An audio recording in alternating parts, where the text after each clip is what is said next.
क्या आपने कभी सोचा है कि गूगल, Amazon और माइक्रोसॉफ्ट जैसी बड़ी बड़ी कंपनीज अपना इतना सारा डेटा किस तरह से स्टोर कर लेते हैं? और उससे भी बड़ी बात यह है कि ये कंपनीज अपने इतने बड़े डेटा को दुनिया के किसी भी कोने से किस तरह से एक्सेस कर लेते हैं। दरअसल ये सब क्लाउड कंप्यूटिंग की वजह से होता है और आज की इस वीडियो में हम क्लाउड कंप्यूटिंग और उसके कंपोनेंट्स के बारे में ही जानेंगे। वेलकम टू टेक रीलर, जहां हम ऐसे ही मजेदार टॉपिक्स पर वीडियोस लाते रहते हैं।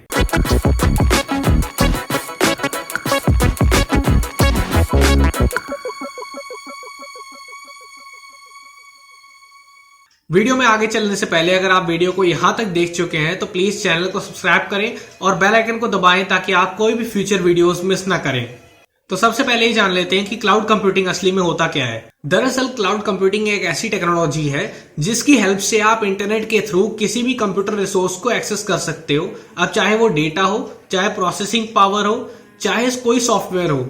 क्लाउड कंप्यूटिंग का सबसे बड़ा फायदा ये है कि आप चाहे दुनिया के किसी भी कोने में हो, आप इजीली कंप्यूटर रिसोर्सेज को एक्सेस कर सकते हैं। सिर्फ आपको इंटरनेट की जरूरत है।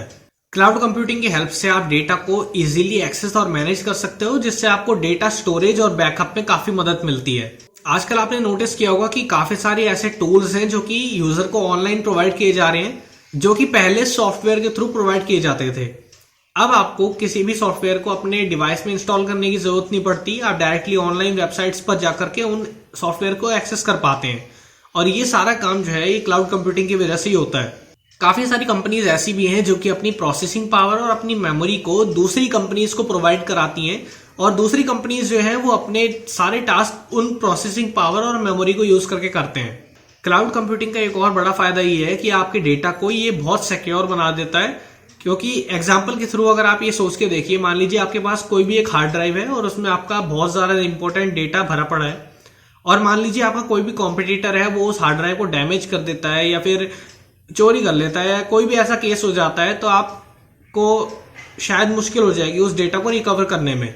लेकिन अगर आपने उस हार्ड ड्राइव की जगह पर आपने क्लाउड पर वो डेटा सेव कर रखा है तो आप उस डेटा को इजीली इंटरनेट के थ्रू एक्सेस कर पाएंगे। राइट, अगर आपका मान लीजिए हार्ड ड्राइव से डिलीट भी हो जाता है डेटा, तो आप क्लाउड से उसको वापस से डाउनलोड कर पाएंगे और यूज कर पाएंगे। इसका मतलब ये है कि क्लाउड कंप्यूटिंग जो है वो आपके डेटा का एक बैकअप आपको प्रोवाइड कराता है, ताकि अगर कोई भी ऐसी प्रॉब्लम आ जाए या कोई भी ऐसी सिचुएशन हो जाती है, कोई भी डिजास्टर हो जाता है, उसमें आपका काम ना रुके, आपके काम में कोई रुकावट ना आए।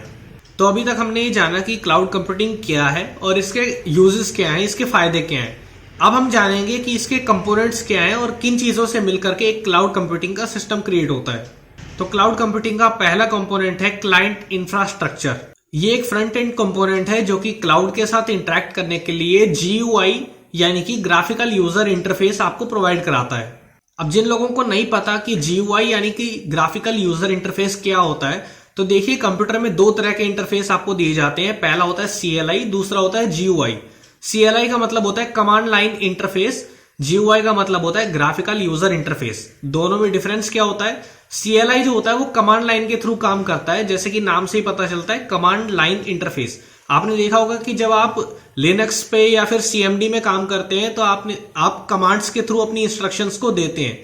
राइट, आपको कोई ग्राफिक्स वगैरह नहीं दिखते, आप डायरेक्टली कमांड टाइप करते हैं और जो भी काम आपको करना होता है उसके इंस्ट्रक्शंस आप देते हैं। लेकिन GUI में क्या होता है, ग्राफिकल यूजर इंटरफेस में क्या होता है कि आपको सामने ग्राफिक्स दिखते हैं, मेन्यूज दिखते हैं, जो भी डिजाइन्स होते हैं वो आपको नजर आते हैं। आप डायरेक्टली उन पर पॉइंट करके क्लिक करके अपने काम को करते हैं, जैसे कि विंडोज में। दूसरा कंपोनेंट है एप्लीकेशन, यानी कि कोई भी सॉफ्टवेयर या प्लेटफॉर्म जिसे यूजर एक्सेस करेगा। तीसरा कंपोनेंट है सर्विसेज। अब क्लाउड कंप्यूटिंग जो है वो तीन तरह की सर्विसेज प्रोवाइड कराता है। पहली सर्विस है SaaS यानी कि सॉफ्टवेयर एज अ सर्विस, यानी कि एक सॉफ्टवेयर को सर्विस की तरह प्रोवाइड किया जा रहा है। जैसे गूगल मैप्स हो गए, गूगल की कोई भी एप्स हो गई या फिर ड्रॉपबॉक्स हो गया, ये सब चीजें असल में सॉफ्टवेयर है लेकिन आपको एक सर्विस की तरह प्रोवाइड किया जाता है। दूसरी सर्विस जो है वो है PaaS यानी कि प्लेटफॉर्म एज अ सर्विस। इसमें एक प्लेटफॉर्म को एक सर्विस की तरह आपको प्रोवाइड किया जाता है, जैसे कि माइक्रोसॉफ्ट का अज्योर प्लेटफॉर्म है। इसमें यह होता है कि हमें सॉफ्टवेयर क्रिएशन के लिए यानी कि सॉफ्टवेयर बनाने के लिए एक प्लेटफॉर्म प्रोवाइड किया जाता है, जबकि SaaS में क्या था कि हमें डायरेक्टली एक सॉफ्टवेयर मिल रहा था। तीसरी जो सर्विस है वो है IaaS यानी कि इंफ्रास्ट्रक्चर एज अ सर्विस। इसे हम क्लाइंट इंफ्रास्ट्रक्चर सर्विसेज भी कहते हैं। इसका काम ये होता है कि ये एप्लीकेशंस के डेटा, रन टाइम एनवायरमेंट्स और मिडलवेयर को मैनेज करता है, जैसे कि Amazon का AWS। फोर्थ कंपोनेंट है रन टाइम क्लाउड, जो कि वर्चुअल मशीन्स के एग्जीक्यूशन का काम करता है। फिफ्थ कंपोनेंट है स्टोरेज, जो कि मोस्ट इंपोर्टेंट है। छठा कंपोनेंट है इंफ्रास्ट्रक्चर, जिसके अंदर सॉफ्टवेयर और हार्डवेयर दोनों आ जाते हैं, जैसे कि सर्वर हो गया, स्टोरेज हो गया, नेटवर्क हो गया, ये सब चीजें।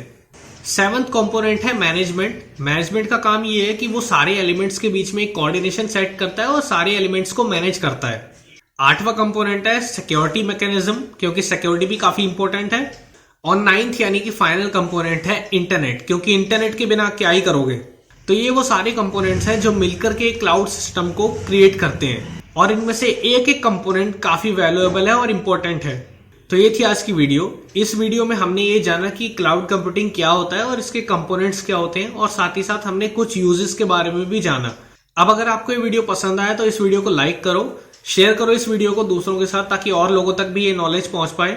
कमेंट सेक्शन में आप मुझे बताओ कि आप क्लाउड कंप्यूटिंग के बारे में क्या सोचते हो। साथ ही साथ सोशल मीडिया पर टेकरेलर को फॉलो करो, ताकि आपको टाइमली अपडेट्स मिलते रहें। साथ ही साथ चैनल को सब्सक्राइब करो और बेल आइकन को दबाओ, ताकि आप कोई भी फ्यूचर वीडियोस मिस ना करो। मिलते हैं नेक्स्ट वीडियो में, तब तक के लिए take care, see you soon.